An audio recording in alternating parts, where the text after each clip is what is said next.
Hello दोस्तों, मैं हूं रवि राजकुमार सिंह चौहान। आप सभी लोगों का एक बार पुनः अवेयर 24 यूट्यूब चैनल पर स्वागत करता हूं। दोस्तों, आज मैं आपके लिए लेके आया हूं एक खुशखबरी।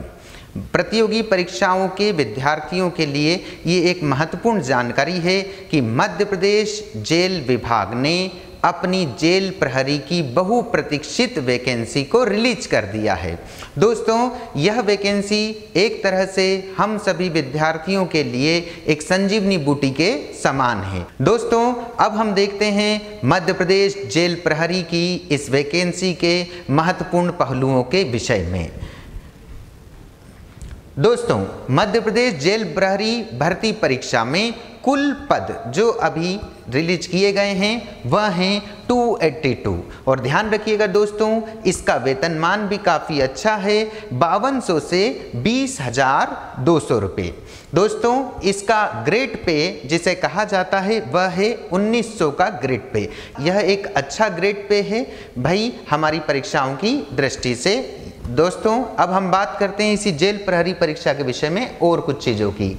दोस्तों, ध्यान रखिएगा, जेल प्रहरी परीक्षा जो 2020 है, इसके लिए आपके आवेदन की भरने की जो प्रारंभिक तिथि है वह है 27/7/2020, अर्थात 27 जुलाई 2020 से आप इस महत्वपूर्ण परीक्षा के फॉर्म भर सकेंगे। ध्यान रखिएगा दोस्तों, इस परीक्षा को आवेदन पत्र भरने की अंतिम तिथि है 10/8/2020, अर्थात 10 अगस्त 2020 तक आप इन फॉर्म को भर पाएंगे। लेकिन ध्यान रखिएगा, अंतिम तारीख के लिए वेट ना कीजिएगा, जल्दी से जल्दी अपने फॉर्म को फिल करिए और इस महत्वपूर्ण परीक्षा में सहभागी बनिए। ध्यान रखिएगा दोस्तों, इस परीक्षा की जो दिनांक, जैसा आपको मालूम ही है कि व्यापम की परीक्षाएं कुछ दिन चलती हैं, कि यह परीक्षा 3 से 10 नवंबर 2020 तय की गई है। तो इस दौरान 2 पालियों में यह परीक्षाएं आयोजित होंगी। वैसे भी आप जानते हैं व्यापम की परीक्षाओं में लाखों लोग भागीदारी करते हैं, इसीलिए एक दिन में इन परीक्षाओं को कराना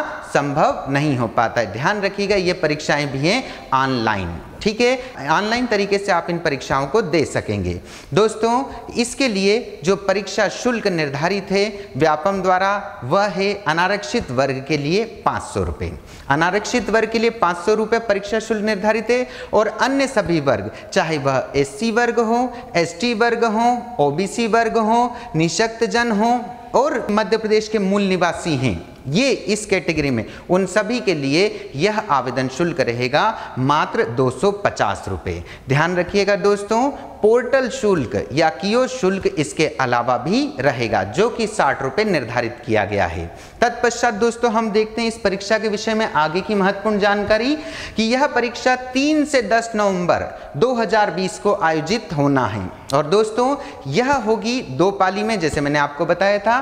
पहली पाली में यह परीक्षा होगी लगभग 9 बजे से, और दूसरी पारी में यह परीक्षा होगी लगभग 2 बजे से। ध्यान रखिएगा दोस्तों, इन दोनों पाली के लिए आपके लिए निर्धारित समयावधि है 3-3 घंटे, ठीक है। अब हम बात करते हैं महत्वपूर्ण चीज के बारे में इसकी, कि हर परीक्षार्थी जो कि इस परीक्षा में हिस्सेदारी लेना चाहता है, सहभागी बनना चाहता है, उसके लिए अपने आधार का पंजीयन अनिवार्य है। ध्यान रखिएगा दोस्तों, इसी के साथ ही आपका मध्य प्रदेश रोजगार कार्यालय का जीवित पंजीयन भी आवश्यक है। आप इस फॉर्म को बिना कियोस्क की सहायता से भी www.peb.mp.gov.in पर भी इसे फिल कर सकते हैं। अब दोस्तों, इसके बारे में एक और महत्वपूर्ण बात देखिएगा, इसमें जो आरक्षण की व्यवस्था रखी गई है MPPB ने, वह है कुछ इस तरीके से। अनारक्षित वर्ग के लिए पदों की संख्या है 105, तो 105 पद हैं अनारक्षित वर्ग के लिए। और साथ में EWS मतलब जो सामान्य वर्ग के थोड़े से गरीब तबके हैं, उनके लिए भी यह व्यवस्था की गई है EWS आरक्षण की। वह है EWS में 11 पद। अनुसूचित जाति के लिए हैं 45 पद, अनुसूचित जनजाति के लिए हैं 56 पद, ओबीसी वर्ग के लिए हैं 76 पद और इस प्रकार से कुल पदों की संख्या होती है 282। ध्यान रखिएगा दोस्तों, इन सभी वर्गों में महिला वर्ग के लिए भी स्थान आरक्षित किए गए हैं, जो कि आप देख सकते हैं थोड़ी सी इस तालिका के माध्यम से। साथ में दोस्तों भूतपूर्व सैनिकों के लिए भी इसमें स्थान दिया गया है। इस प्रकार से आप इस तालिका के माध्यम से इन सभी आरक्षण संबंधी पहलुओं को समझ सकते हैं। तत्पश्चात दोस्तों हम बात करते हैं सीधी भर्ती जेल प्रहरी में संविदा कर्मचारी। ध्यान रखिएगा दोस्तों, हमारे एमपी में संविदा कर्मचारियों की एक बहुत बड़ी तादाद है। इसी को देखते हुए संविदा कर्मचारियों के लिए भी 20% का आरक्षण रखा गया है और इसे अलग अलग वर्गों के हिसाब से भाई उन्हीं वर्गों में स्थान दिया गया है। जैसे अनारक्षित वर्ग में 21 पद, अनारक्षित वर्ग में 21 पद संविदा कर्मियों के लिए आरक्षित है। ऐसी अनुसूचित जाति में 9 पद, अनुसूचित जनजाति में 11 पद, ओबीसी में 15 पद भी आरक्षित हैं इन संविदा कर्मियों के लिए। ठीक है दोस्तों, अलग अलग आप इनको देखना चाहें महिला या भूतपूर्व सैनिकों में तो भी आप इस तालिका के माध्यम से उसको समझ सकते हैं। तत्पश्चात दोस्तों एक और महत्वपूर्ण चीज की ओर मैं आपका ध्यान आकर्षित कराता हूं कि इसमें जो न्यूनतम शैक्षिक अर्हता रखी गई है वह है 10+2 प्रणाली के अधीन कम से कम हाई स्कूल परीक्षा या पुरानी प्रणाली से देखें हम तो हायर सेकेंडरी परीक्षा उत्तीर्ण होना चाहिए। ठीक है, इसका एक सीधा सा मतलब आप समझिएगा कि किसी भी अभ्यर्थी को लगभग 12वीं पास होना चाहिए। ठीक है दोस्तों, शारीरिक मापदंड जो इस परीक्षा के लिए निर्धारित हैं वह हैं पुरुष अभ्यर्थियों के लिए 165 सेंटीमीटर और महिला अभ्यर्थी के लिए 158 सेंटीमीटर। ये है उनकी शारीरिक ऊंचाई के संदर्भ में। तत्पश्चात दोस्तों ध्यान रखिएगा, हमें और कुछ महत्वपूर्ण चीजों की ओर ध्यान रखना है कि आयु सीमा में क्या छूट रहेंगी इस परीक्षा में। तो ध्यान रखिएगा दोस्तों, आयु सीमा में जो छूट रहेंगी या आयु सीमा क्या रहेगी उसके विषय में हम जानते हैं कि आवेदक पुरुष हो तो उसके लिए सामान्य श्रेणी या अनारक्षित श्रेणी में न्यूनतम आयु है 18 वर्ष और अधिकतम आयु है 33 वर्ष। ध्यान रखिएगा, अन्य सभी वर्गों में चाहे वो महिला आवेदक हो, पुरुष महिला आवेदक हो, किस वर्ग के, अनुसूचित जाति, अनुसूचित जनजाति, ओबीसी, शासकीय निगम, मंडल, स्वशासी संस्था के कर्मचारीगण या भूतपूर्व सैनिक हो, उनके लिए आयु सीमा न्यूनतम तो 18 है और अधिकतम आयु सीमा इनके लिए 5 वर्ष बढ़ जाती है। मतलब 33 + 5 बराबर कितने हुए, 38 वर्ष निर्धारित है। लेकिन इसके लिए आपको क्या होना चाहिए, मध्य प्रदेश का ही निवासी होना चाहिए। अब हम अगली बात की ओर ध्यान देते हैं इस परीक्षा के बारे में कि इस परीक्षा के सेंटर कहां कहां होंगे, यह परीक्षा किन किन सेंटरों पे आयोजित होगी, मुख्य केंद्र कौन से रहेंगे। तो जैसा पीईबी ने बताया है, भोपाल हमारी राजधानी आप जानती हैं, इंदौर, जबलपुर, ग्वालियर, उज्जैन, नीमच, रतलाम, मंदसौर, सागर, सतना, खंडवा, गुना, दमोह, सीधी, छिंदवाड़ा और एक महत्वपूर्ण है बालाघाट। दोस्तों इन महत्वपूर्ण 16 परीक्षा केंद्रों पर यह परीक्षा आयोजित की जाएगी। ठीक है दोस्तों, आप अपने नज़दीक का जो भी परीक्षा सेंटर होता है अपने गांव से, अपने शहर से, वहीं पर अपना आवेदन पत्र भरिएगा जिससे आपको परीक्षा में आवागमन में सुविधा प्राप्त हो सके।